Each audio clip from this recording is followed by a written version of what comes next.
Ginagarantiyahan ng aming unyon ang suporta at pangangalaga sa mga bagong miyembro.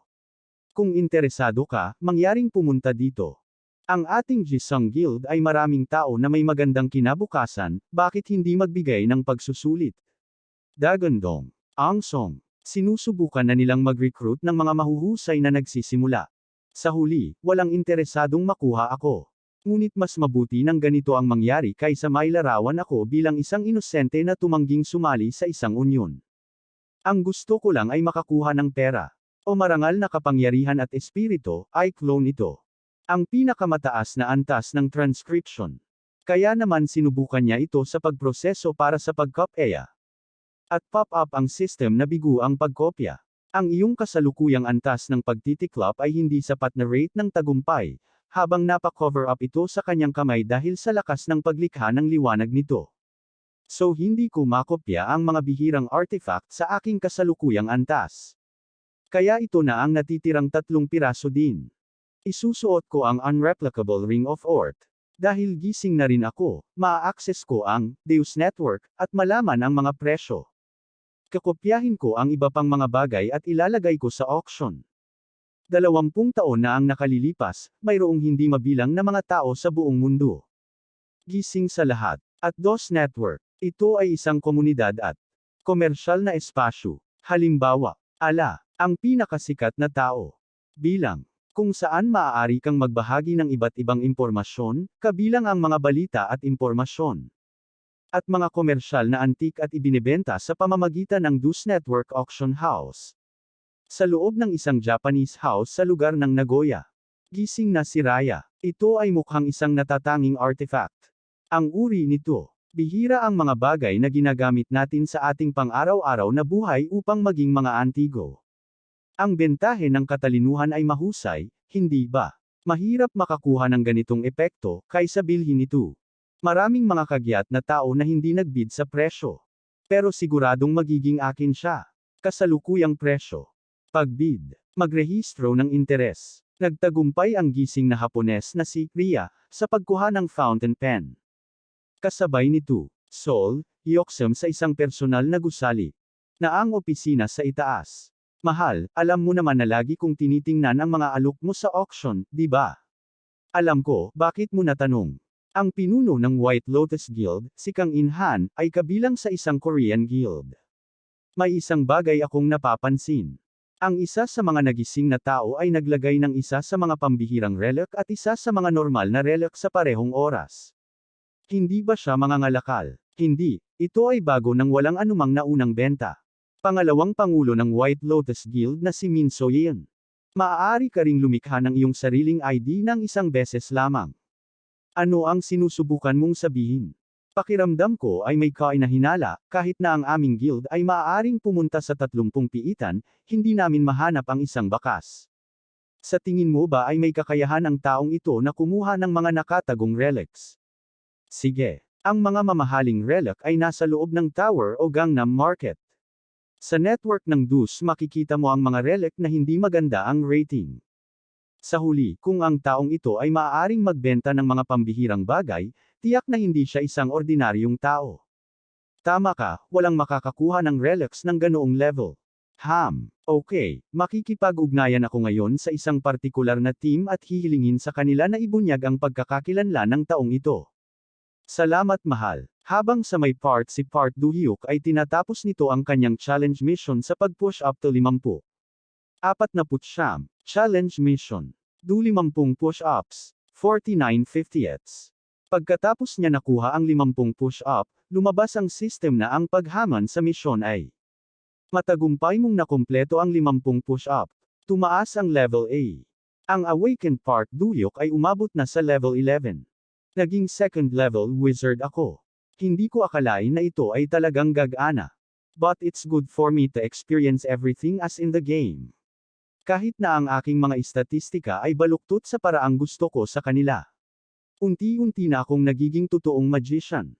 Kailangan ko bang kunin ang Mage Vitals pagkatapos nito, Auto Casting, at Concentration Casting? Ang aking pagnanais na matutunan ang dalawang kasanayang ito, 0.90. Upang maiwasan ang mga pag-atake mula sa iba't ibang mga halimaw sa hinaharap. Sa palagay mo ba ay hahayaan ng halimaw ang isang wizard na manglamlam dito nang walang ginagawa? Kaya naman may ganitong kasanayan sa D&F. Gayunpaman, ang tanging paraan upang makakuha ng mga kasanayan ay sa pamamagitan ng paulit-ulit na pagsasanay. Ang tigas sa loob ng isip, ang baluti. Nabigo akong mag-concentrate. Sa spell, kinansela ang shield spell. Walang paraan na magtagumpay ako sa aking unang pagtatangka. Uulitin ko hanggang sa magtagumpay ako. Well, muli. Ang tigas sa loob ng isip, ang baluti. Nabigo akong mag-concentrate sa spell. Kinansela ang shield spell. Ika-20 beses ko na itong ginagawa, may mali ba? Wow, tumatakbo ang lalaking iyon, hindi ba siya pagod? O tumingin ka sa harap mo. Pula ng mabilis ang bola bago natin ito matalo. Sorry, kukunin ko agad. Maginhawa, hindi siya lumayo. Umalis ka, tumingin ka sa gilid. Nang makita niya ito hindi siya nagdalawang isip na. Agad siya tumakbo ng mabilis para habulin ang bata na. Masayang sinusundan ng bula sa paghabil nito at hindi namamalayan ng bata ang paparating na sasakyan. Sa kanya lang ito napansin nang malapit na ito sa kanya. Huli na ako sambit ng pangunahing tauhan sa pag-alala niya para sa bata. Kaya nagkas siya ng spell na ang tigas sa loob. Sa sandali din na yun nasa tabi niya na ang bata. Nang may tumalsik sa pagkalat na gudo. Pero sa kabutihan palad na activate niya ang kanina niya pa sinusubukan gawin ang kanyang pag-activate ng kalasag, kaya napigilan niya ang truck sa tamang oras. Kahit ganun man ang nangyari nagkaroon pa rin siya ng kaunting sugat dahilan sa pagtalsik ng dugo kanina. Ngayon gumagana ba ng maayos ang shield spell ko? Kaya hoy bata, okay ka lang ba dyan? Tanong nito sa bata na may pag-alala. Pero hindi makasagot ang bata dahil sa trahedya na nangyari kaya tulala pa ito. Pero nakabawi agad ito kaya tuwang-tuwa siya na may nagligtas sa kanya kaya lumiwanag ito. Kaya napatameme ang pangunahing tauhan sa kanyang nakita mula sa bata. At nag-pop up ang system ng sunod-sunod. Ayon pa dito sa system. Ang kasanayan sa pagmamaniobra ay naidagdag para sa iyo. Antas ng kasanayan ay, hindi ito nangangailangan ng anumang partikular na paggalaw, ang isang hiwalay na paghinto ay inilalagay sa loob ng 10 segundo, 10 segundo. Maaari mong gamitin ang nakapirming halaga ng mana. Idinagdag ang kasanayan sa pagtutok. Antas ng kasanayan kung hindi ka nawalan ng higit sa 105 puntos habang nakatuon sa iyong kahilingan, ang kasanayan ay magbibigay daan sa iyong mag-concentrate ng normal. Gayunpaman, kung ang iyong score ay bumaba ng higit sa 5-1, ang iyong kahilingan ay mabibigo. Baka hindi magamot ni mana ang iyong pagod. Nakinagulat niya sa nakita niya sa Windows screen. Tapos linapitan niya ang bata para kamustahin, okay lang ako sagot ng bata kaya ikaw naman. Okay lang ako, natutuwa akong okay ka, paliwanag niya sa bata. Kaya natawa na lang ang bata sa tuwa kaya naman hinaplos niya ulo nito. Nang may mga taong tingnan mo may aksidente sambit nito sa mga kasamahan niya habang itinoro niya ito. Ano? Ano ang sinasabi mo tugon niya dito na may gulat? Kaya tumawag sa 1119. Kaya naisipan niyang mas mabuti pang umalis na siya doon habang nakatingin ito sa mga tao na naruroon. At sa pagtayo nito biglang hawak ng bata ang pants nito sandali, sambit nito sa kanya. Kaya ano pangalan mo sabihin mo sa akin ang iyong pangalan dagdag tanong ng bata sa pangunahing tauhan. Ako ba tanong nito pabalik na nakaturo ang daliri sa sarili. Kaya napaisip ito wala namang kwenta ang pagsasabi ng pangalan ko diba, ang nasa isip nito. Kaya anong gagawin ko habang iniisip niya pa ito? Pero sa kinalaunan sinabi rin niya habang nagsinyas ito ng darili niya na parang sinabi niya dito na huwag ipagsabi sa iba ang pangalan ko ay Park, Du, Hyuk.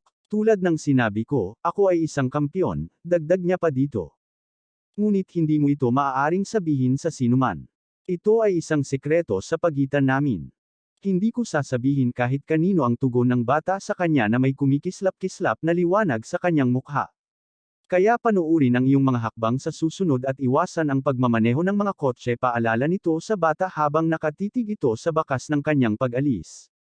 Kaya pinag-usap-usapan siya ng mga taong nakakita sa kanila, hindi naman siguro siya tumakas, hindi na kailangan yun.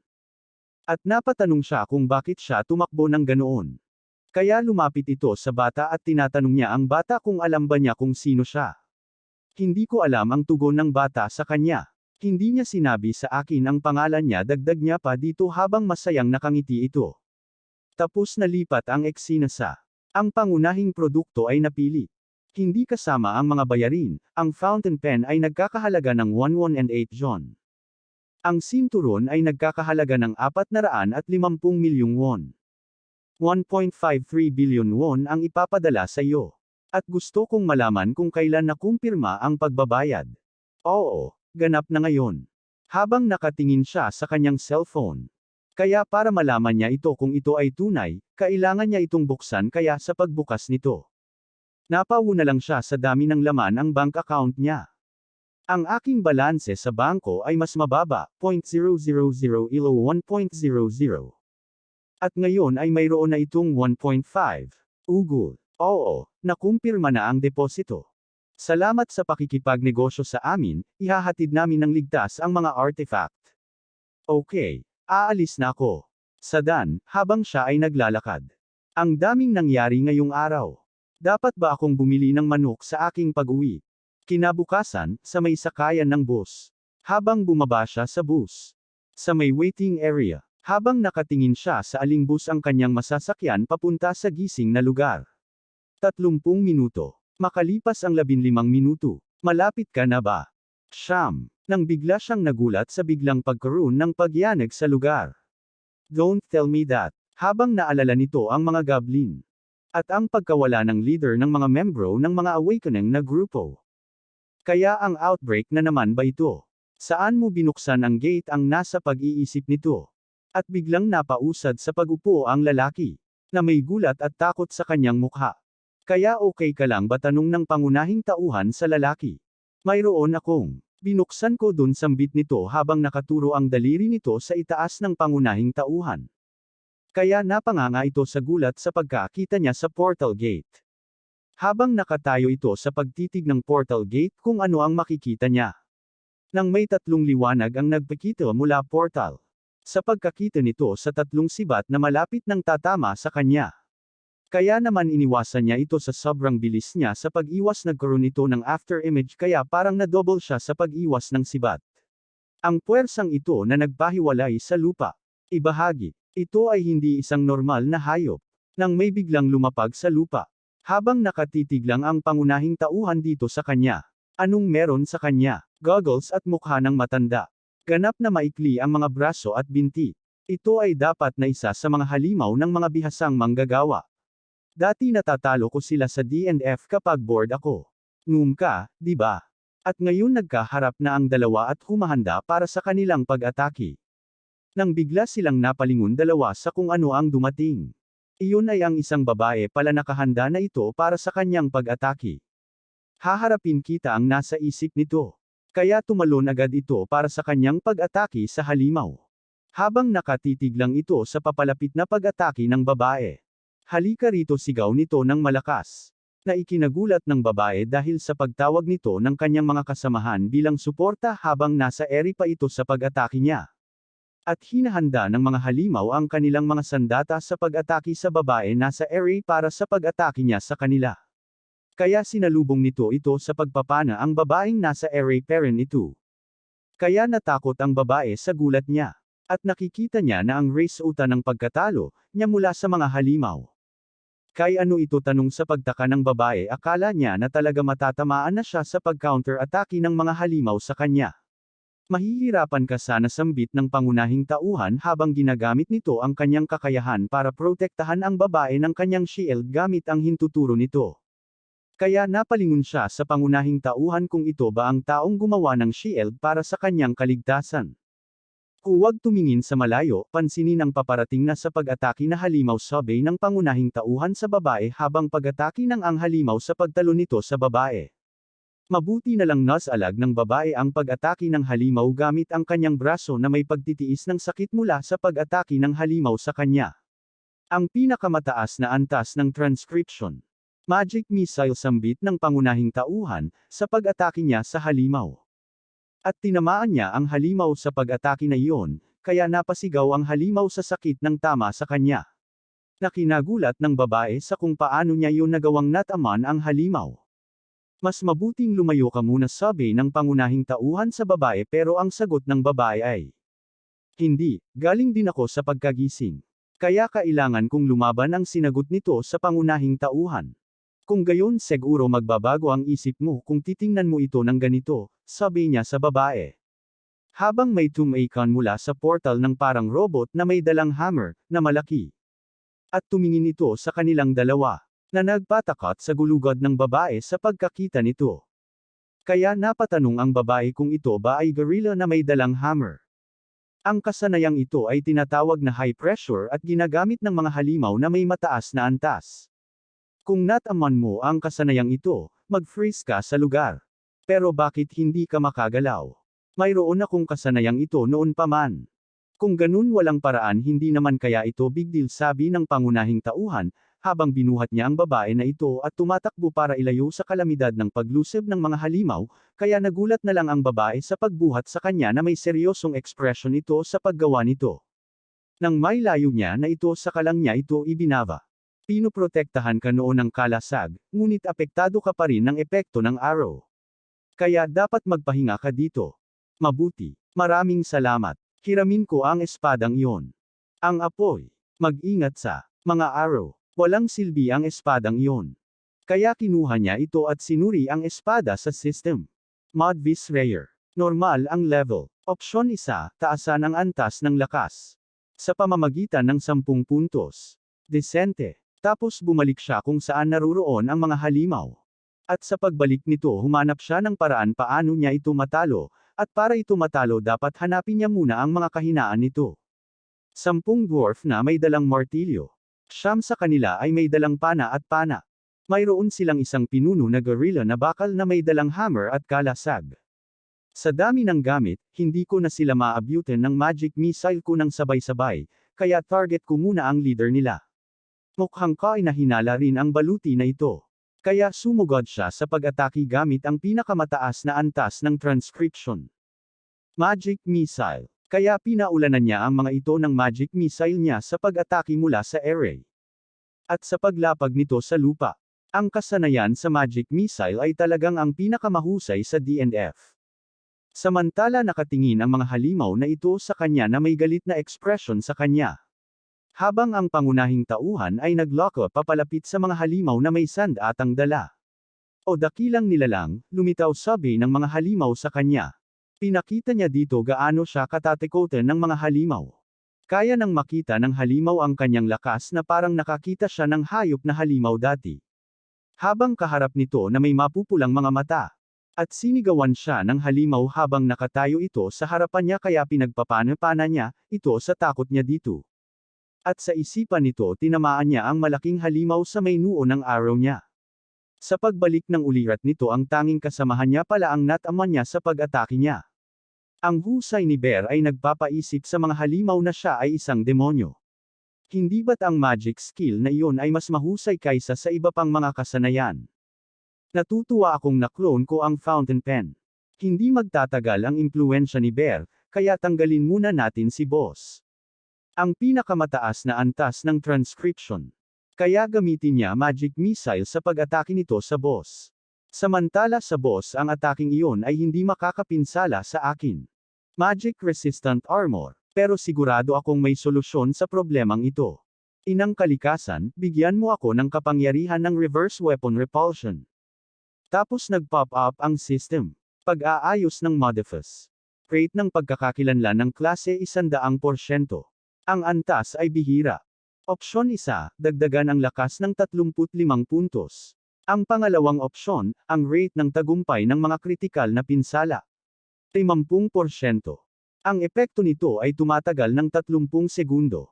Kaya nakahanda na ang pang-atake niya sa laban sa boss. At sumusugod ito ng napakabilis sa pag-atake sa boss. Habang ang boss naglalabas lang ito ng negatibong aura, na nakatitig sa sumusugod sa pagsalakay ng tao sa kanya. Tapos pinakawalan niya ang kanyang pag-atake at tumama ito sa kalasagtago sa kanyang balikat na kinaatras nito sa kanyang kinatayuan. Ikaw ay umaasa sa iyong baluti sambit pa niya dito. At nakakuha ng lakas sa pundasyon ang kanyang paa dahilan sa pagbawi nito sa pagka-outbalance niya. At tumingin ito sa pangunahing tauhan. Sa paghakbang nito nahulog ang mash nito sa lupa, na pinagtaka ng pangunahing tauhan. E ano? Ito ay walang laman sa loob.